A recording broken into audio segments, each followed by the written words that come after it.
My brothers and sisters, what is going on? This is still Sermon in the House. Sunday evening with another video. As always, do me a favor, like, comment, subscribe, follow me on Instagram and on Twitter. Links are posted in the box down below. We get it done 24-16 over the Carolina Panthers down in Charlotte this afternoon. As I will be coming on here and giving my recap. Now, just want to make something clear about this video. Am I excited that we won this game? No, I'm not. Because, in my opinion, all this really does for the Steelers is that it just delays the inevitable just another week. I mean, I know that when you look at them playoff picture standings on TV, I know we're still kind of hanging in there and it shows us still in the hunt, but guys, be real with yourself. This is not a playoff team. This is a team that's not going to be playing January football. You know, literally the only reason that we are is because week 17 and 18 are in January, and that's it. Okay? It's not a playoff team. But you know what? You take wins, you take them however you can, and you try to capitalize off of it, because at this juncture of the season where we're all but guaranteed to not go to the playoffs, it's just about development, and it's just about finding positives to build up on for next year. So, with that being said, I'm going to get the bad out of the way first. And I'm not going to rant in this video. I'm not going to rage. But I'm just irritated. Marcus Allen is a freaking clown. You know, he really is. Like, before this game even began, I completely forgot this guy was even on the team. I'm dead serious. This guy, at best, if he's lucky, would probably be a captain on the special teams or even the practice squad. Or he could be, I don't know, flipping burgers at some joint. Probably managing a sheets better than Derek Shelton could. I don't know. But after your defense racks up back-to-back sacks to close out the third quarter and it puts him in a third and forever situation, this guy does his best cheerleader impression. As a matter of fact, he could be captain of the cheerleader squad. He could be the first ever person to put on pom-poms and a miniskirt and be a cheerleader for the Pittsburgh Steelers. That's what Marcus Allen should do. Because this guy just skips on over like Little Red Riding Hood over the Carolina Panthers huddles and he's taunting them. Are you kidding me, man? Thank the Lord it didn't come back to haunt us in the end. But it's completely unnecessary. Completely uncalled for. What is he even taunting about anyway? Oh, I did a thing. No, you didn't, sir. You didn't do jack. Your defense did. I mean, it's one thing if a star player's taunting, it would still annoy me, but at least it's somebody that we know is doing it, someone that has a little bit of authority or seniority with the team to do it. This guy is a career bench warmer. Who the hell do you think you are, Allen? Take a seat. For real. You're a clown. You're a nobody.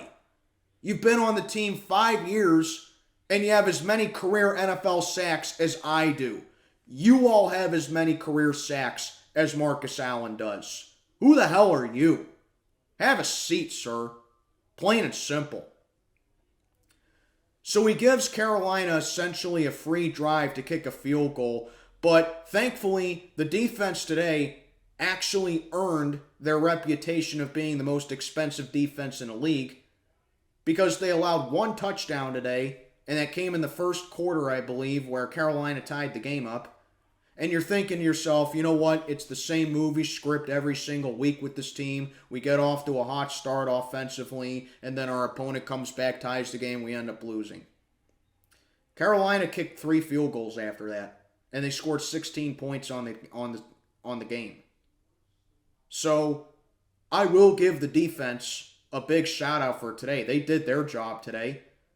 Got to Sam Darnold a couple of times.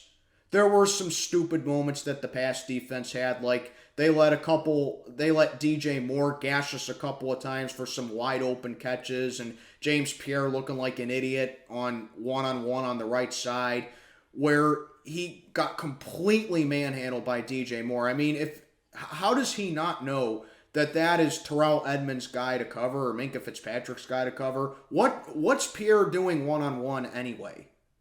Just a really bad mishandlement on defense there.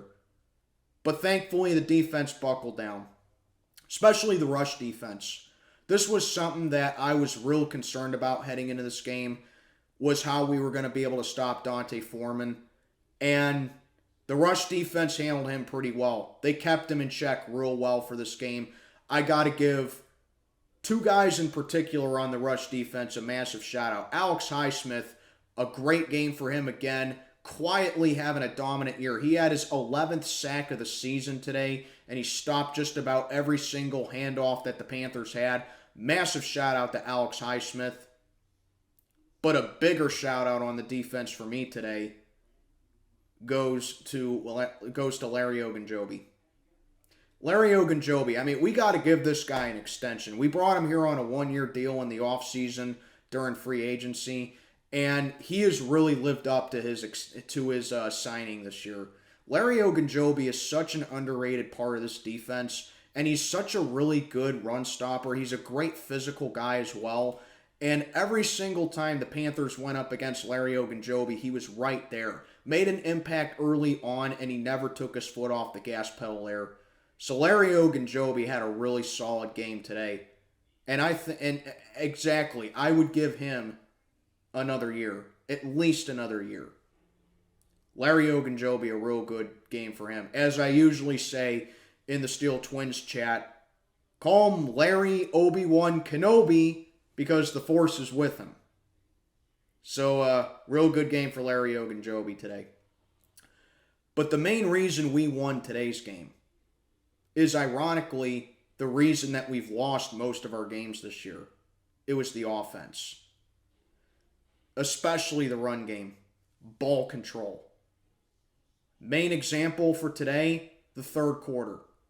We're up 14-7 at halftime against Carolina. We get the ball to start the second half. To open up the third quarter, the Steelers go on a 21-play, 11-minute and 43-minute drive on 91 yards that resulted in a touchdown. All three of our touchdowns today were on the ground. That is how you handle fundamentals. That is how you get a run game going. By far our best drive of the season. The opening drive of the game was impressive as well. Burnt more than half the time off the clock in the first quarter, resulted in a touchdown by Najee Harris, I believe. Jaylen Warren found the end zone for the first time in his career. The rush offense had almost as many total yards as the Panthers had as a team today. Najee Harris and Jaylen Warren carried the load for this offense today. And Najee Harris every single week continues to make me eat my words about saying we should listen to trade offers for him. I said that after the Philly game, that we should listen to trade offers for Najee Harris. And he makes me eat my words on him every single week. I love what Najee Harris is evolving into.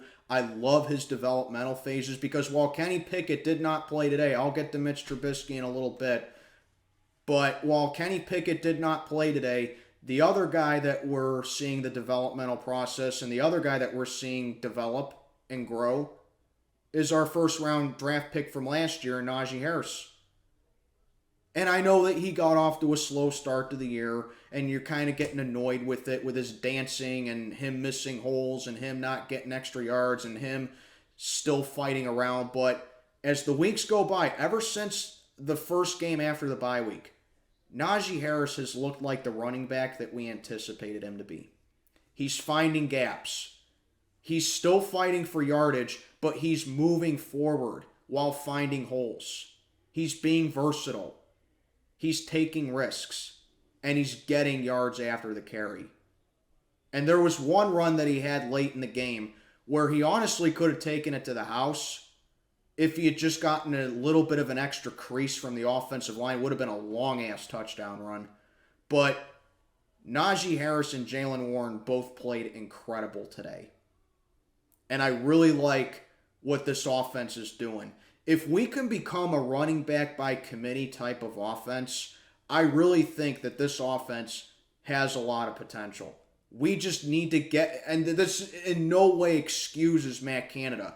Matt Canada's still trash. Matt Canada's still an awful OC. He's still a terrible game planner, and we need a new offensive coordinator ASAP. But if we can become a running back by committee type of offense, I think this offense can look very much improved. Even Derek Watt got involved, picking up a first down. But it kind of just makes you wonder about what we're going to do with the main problem with offense. After last week's game, I came on here and I gave a legendary rage about Mitch Trubisky, and that video blew up. And he started today because Kenny Pickett was inactive for today with his concussion. And Mitch played today. Mitch did not play well again. We won this game in spite of him. He didn't play terrible, but he didn't play good. He did pretty much nothing for us today. It just goes to show you how irrelevant that he is to this team. Okay? I know he had a couple of QB sneaks for a first down today. I know that he, had that. But when I see him still staring down George Pickens, I still see him not taking his guys off of a receiver, and he still takes a long time to process a decision. He just doesn't have what it takes, and that's why I wanted Mason Rudolph to start for today's game, and quite honestly, for the rest of the season. It would be a good send-off for Mason Rudolph because I don't anticipate him being a Steeler next year. It's only fair to give Mason Rudolph his chance. And they actually highlighted Mason Rudolph today on the broadcast on the sideline, and they should. They should have. He hasn't played all season. Give the guy his chance. But Mitch Trubisky today honestly should have thrown 3 more interceptions. He threw a really bad pass that overshot George Pickens when he stared him down again, and he threw it in the double coverage, and he just overshot both Pickens and the Panthers defenders. Any other quarterback would have thrown a pick there. He threw a pass on a late read that the Panthers slightly mistimed, and it ended up being a batted pass. That should have been an interception. And then he literally threw an interception right to a Panthers defender that was dropped. I'm serious. Mitch Trubisky should have had 3 more picks today. And it doesn't excuse the fact that we won. There is no way this guy can be the quarterback for next year. There's no way he can be on the roster next year. You either have to give Mason Rudolph an extension, you either have to make him Kenny Pickett's backup, or you have to take that other quarterback that we got in the draft off the practice squad and give him more reps. Either way, any way you slice and dice it, Mitch Trubisky can't be on this team next year. Because when we win, he doesn't do anything. You guys know that meme that goes, when you do nothing on the school project and you get an A? That's what Mitch Trubisky is. And when we lose, it's mostly because of him. And he cost us last week. He cost us the Patriots game. He should have cost us the Bengals game. He was a main culprit in the Browns game back in week 3.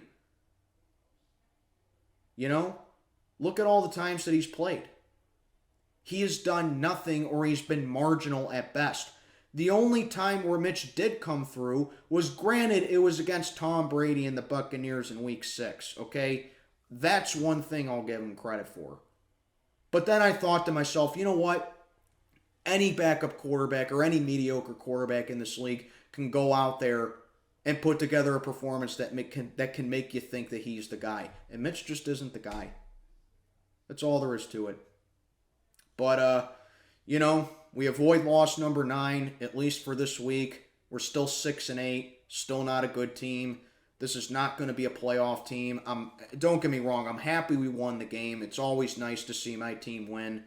But really, in the grand scheme of things, it does nothing for us but just delay the inevitable for us. But hey, at least we can sit down here and say that the Philadelphia Eagles beat the Chicago Bears, because that helps that draft pick out so much for that Claypool trade. So Philly, good job beating Chicago.